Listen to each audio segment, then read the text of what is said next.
Listen, pasta is delicious. You know it, I know it, everyone knows it. I love pasta. I mean, how could you not? I'm actually recording this from a bathtub full of cooked noodles right now. So anyway, only 3 ingredients go into this delectable dish: eggs, water, and flour. That gives you 2 main chemical components: starches, which are carbohydrates, and proteins. There's some minerals and vitamins there too. Oh, and also water.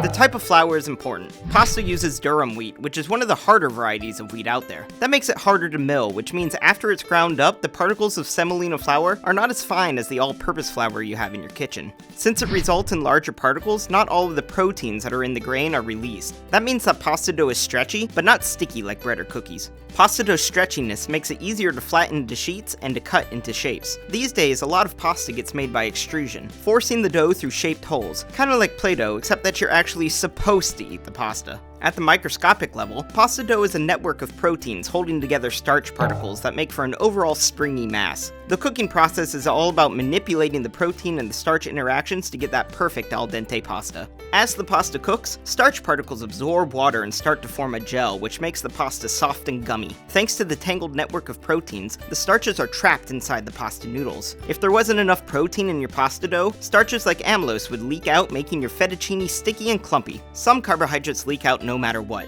If you've ever forgotten to stir your pasta, you might have found yourself trying to eat a single clump of noodles. It's one of the reasons cooks like to keep their pot at a rolling boil, so the pasta pieces keep moving around and don't stick to each other. Now, the question of should I add something to the water? Top chefs like Lydia Bastianich or Alton Brown insist on not adding oil to the pasta water. They contend it leaves a sheen on the pasta and the sauce won't stick. That said, other celeb chefs like Gordon Ramsay insist on adding oil, saying it keeps the pasta from sticking together. Food scientists we've spoken to think most of any oil you put into the pot will be washed away when you pour out the cooked pasta and water. If any is left, it would not have much effect on sauce stickiness. What you should add to the pasta water is salt. Why? Flavor. Salt is our main flavor enhancer, and if you were to enter a food competition without salt, well, let's just say you wouldn't last very long. Last pro tip of your salted up pasta water: before you drain your cooked spaghetti, add a ladleful of that salty, starchy water to your sauce to help thicken and delition it. When it comes to eating the cooked pasta, the gelatinous starch helps sauce stick to your cooked penne, and it's why you should avoid this classic mistake.